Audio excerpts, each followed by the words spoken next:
And then usually I would also have my graphics tab over here to like put graphics on. So let's say in sports games, you put like a score bug where you can tell the score and stuff like that. Welcome to another episode of UEN's PDTV. In this episode, we have traveled to Canyon School District in Sandy to learn about CSDTV, which is Canyon School District's media production program, led by video and digital broadcasting specialist Justin Anderson. I'm lucky enough to be in the communications department here. So I was a former teacher, turned ed tech, turned specialist, and now into the communications department, overseeing video, broadcast, all of those fun things here at the district. So what is CSDTV? It's kind of one of those fun ideas that was floated around for a long time.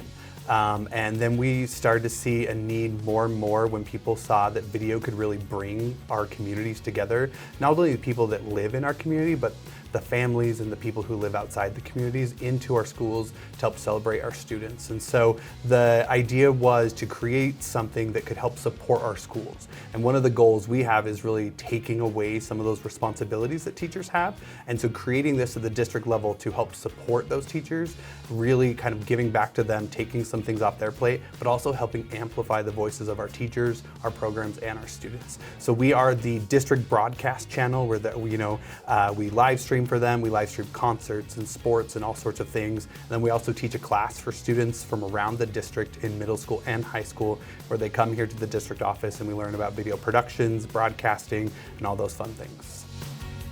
EdTech Competency 4B focuses on information fluency. Specifically, educators should strive to create a culture of learning that provides opportunities for collaboration, critical thinking, creativity, and communication, and empowers learners to adapt, create, consume, and connect. This is exactly what Justin provides for his students through the CSD-TV program that he created. Let's talk a little bit more about that element, the students coming here to learn these skills, because they're the ones that are running all of these live streams, right? Yeah. That was one of the important things for me, being a teacher in the classroom and then stepping away as a coach for a while. It was hard because I really enjoyed those interactions with students. So, and it was really important to make sure they had those skills and those privileges and opportunities that I had when I was in school. So we wanted to make sure we could have that for all of our students, no matter what program they had in their school. So we created this after school class that meets on Monday nights at the district office. We have about 120 students in the program right now, from 6th grade up to 12th grade. And they're the ones who do everything. So we show up to broadcast a concert, they're setting up cameras, they're running the switcher, they're running the audio board. We help and guide and kind of sit on the side to help them, but they're the ones who are running the entire stream from start to beginning.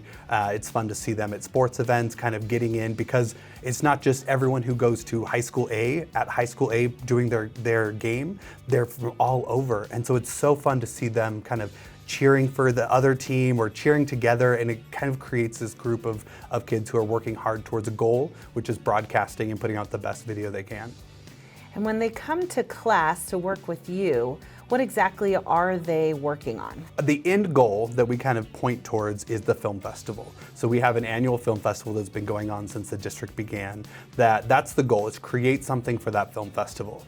And what they create is kind of up to them. And so we go throughout the year doing different lessons on different things. So we teach about podcasting. We have kids kind of write a podcast and figure out what they would do. We teach short stories. We talk about quick shorts. We talk about documentaries. We talk about broadcasting. So every class, kind of every month we focus on a different topic or idea, so that then they can kind of go through and go, okay, I liked this one, I'm going to do that. And then we also have open studio once a month where kids can come in, use the equipment, use the computers, and just work on their project that they're working on with their friends, and kind of spend some time together, because their friends and their groups come from schools all over the district. It's not just one school that ends up sticking together because they spend so much time together. So they come together in those open studios and work together. I'm wondering how you, as the teacher of these 120 kids who at least at some point in the year are going to go all different directions with all different kinds of projects, how do you manage that?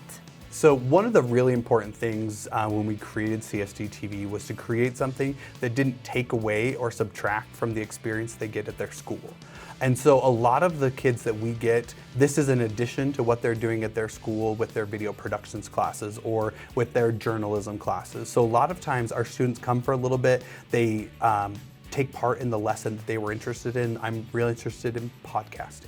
So they come for those couple weeks or whatnot, then they go back to their school, they spend time working in doing those things, and then come to our open studio while working on their podcast. So it allows us to kind of multiply myself a little bit by using the amazing teachers we have at the schools, and then the students themselves kind of start to step up and help each other. So we have a group that is recording a podcast, a D&D podcast, and there was another group who was waiting to use the podcasting room after them, and they became kind of their helpers, and they're like, hey, I can run that for you. And so then now we have this other podcast helping this other podcast, and these kids giving each other feedback and advice, and that's been really fun to kind of see them grow as they're here on their open studio nights. What I'm hearing is that they are learning a lot of skills even beyond the media production skills that are a little more obviously the point. What kinds of things are they learning from that type of experience? It's really interesting to see how much they change from the beginning of the year to the end of the year. And this is the kind of the barometer of how you can tell is when they get their headsets on at a broadcast. Everyone puts their headset on, we're ready to go. At the beginning of the year, it is chatter and talking, and kids just think it's so fun to be on a headset. And as they go throughout the year, they become these professionals where they're like, quiet on the headset, hey, we need to focus. And they become these like self-policing people because they know what they need to do. And we see that in all aspects of this. They go from being shy kids who won't talk to anybody to being the director of the broadcast and telling people what to do, what camera shots to take. And we just see that time and time again as they grow. And it's just because they're in a space where they're allowed to do. They can mess up, they can excel, they can do whatever. They are here and they want to try. Nobody comes in going, oh, I know how to broadcast sports, right? It's not something many people know how to do. So everyone's learning and they're learning together, and that really helps them all grow together. Height shot of this corner of the field, or camera 2, can we get in on this other action? And really I'm just communicating with all the different people that we're working with. And replay, I'm telling them, can we get a replay shot of that fumble? You mentioned that they get to choose which units they come for, which projects they do, and I'm hearing now that they're very self-driven. How do you establish a culture that promotes this kind of personalized learning and that inherent motivation that seems to be there? It's hard. It is hard, especially, so we have our parent kickoff at the beginning of the year, and I kind of talk to our parents about like, hey, this is how this works. We want it to be what they're interested in. Parents are kind of thrown back. They're like, wait, so they don't have to do all of this? And I was like, oh, have to is a real hard word around here, right? They have to be responsible, they have to be respectful, they have to do these things so that they can represent themselves the best way. But if they're not interested in that, I'd rather them do something they're more interested in. And so it takes time for the kids to learn how to voice, because every kid knows what they like and they don't like eventually. The hardest thing is getting them to advocate for themselves. And so that's where a lot of this goes through. So when we have a sports game, I post and say, hey, we have 8 openings for camera people or announcer or whatnot, and then they sign up for those. They choose those things. They come, they learn those skills, and then they want to come back more and more. And so it's really letting them advocate and say, oh, I liked this, I didn't like this, and letting them know that they have that option. And once they know they have that option, sometimes they advocate for themselves a little too much, which I can't fault them for. I definitely like it, but opinions start coming out, and everyone has one, and they want to share it with me. And it's great because then nothing that happens here is me. It's them, and so I can just say, hey, here's what I'm thinking we can do. They get to pull all those pieces together, and that's the best part. I love that it's not that you're like, I've created monsters. No, I've created invested, interested students who are intrinsically motivated. Yeah, I would rather a million opinions than I don't care or I don't know, because that person does know. They know what they want, they know what they like, they just don't feel comfortable saying yet. And so I want to get them to the point where they can say, oh, here's what I want. okay, well then that's not gonna work today. Let me help you figure out some other options. I'm okay with that, but I want them to get to a place where they can advocate for themselves. You have a lot of tools and software and all sorts of cool things that are in this space where you work. Will you highlight some of the tools and software that have been most helpful in running this program? So the number one question I get from kids at the beginning of the program is, can I rent a camera? And the answer is always yes. We have to go through some steps, but they always want the best camera at the start. And when I have to tell these guys and anyone, the best camera that you can ever have is the one you already own. So the phone in your pocket, the one that your mom has, whatever that is, that's the best equipment because we want them to be storytellers. We want them to get out and do. So that's the number one best piece of equipment we use is what you already have, right? The other pieces that have been really helpful are all of our Adobe products that we have through the state. That has allowed us to teach them skills that will not only help them here, help them in their little side projects, but can help them when they gain employment after they graduate. They're professional tools that are used throughout the entire world. And so that's been really nice to be able to start instilling in them some of those pieces as we go through.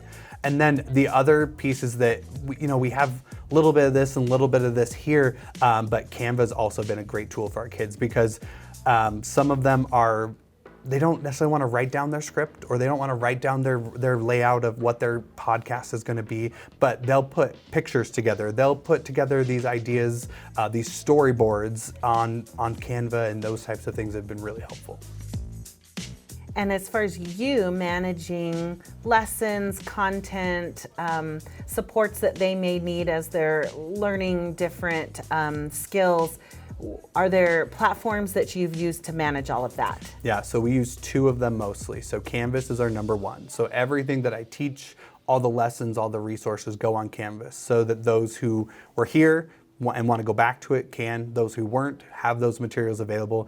And it makes life easier for me because I only see them one every other Monday sometimes not for a whole month or something, and they'll reach out and say, hey, what's that, where's that document, where's that thing? Oh, it's on Canvas. So Canvas has been really great. And then our district uses Parent Square as a communication tool. So we're using that for all of our signups for events, for all of our communication to parents, the communications between me and other students, using all of that to kind of keep everybody connected and know what they're doing. We got to see your students in action at the USET conference.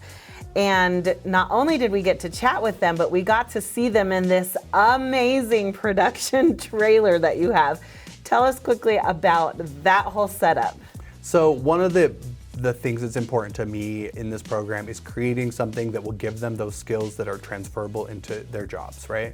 And so having some sort of broadcast trailer was part of that. It also, because just the necessity of it, because we're not at one school where we can set our equipment up and leave it behind a closed door. We take it to 49 different schools throughout the district. And so having something that was mobile. So we used a combination of some funds and some grants over several years, kind of saving up, hoping, getting pieces and pieces and pieces until it all came together. And it's really been the key to making these guys feel like professionals. They kind of walk into that trailer like, oh yeah, I'm a professional, I've got my headset on, and I'm here to do a job, and they do a great job with it, and it's super fun to see. First day I go in, I'm like, this is amazing, the way that they're teaching everything, right? And then they tell you that there's live events that you can do, and I'm like, what, this is crazy. So being able to actually do this thing that I've been wanting to do for a long time, which is video production, we have to make sure that the broadcast runs smoothly. And, instead of having like an advisor tell us, what to do, they're just there watching, they're giving you tips, but they're letting you do it on your own. And you get a lot more hands-on experience than just in like a class that you would take for it. So I just think it's really cool that you can, do it hands-on during a live, video production and figure out with your friends, how you're gonna make it all work. Now that you have seen EdTech Competency 4B in action, consider how you can implement this competency in your classroom as well. When you consider a big project and program like CSDTV, remember that you can start small at the classroom level. As always, know your standards, including your information fluency standards, and utilize them to set individualized goals for your students. You can utilize a learning management system like Canvas to help individualize the instruction in your classroom. Organize your content into modules so that students can easily access the information they need that ties directly to the projects they have chosen and the timeline they are on. Support, feedback, and follow-up with each student is vital for conducting individualized instruction like you see in CSDTV. Remember that there are a lot of tools that can help you with multimedia production specifically, including the Adobe Suite and Canva. If you are specifically planning a broadcast journalism class, be sure to look at the teacher toolkit that accompanies this episode for a list of highly recommended production tools and software. And for even more resources, strategies, and tools to help you implement this competency, visit uen.org/PDTV to access that teacher toolkit. Thanks for watching UEN's PDTV. To access more professional development resources from UEN and to schedule a training, be sure to visit uen.org/development. We'll see you next time.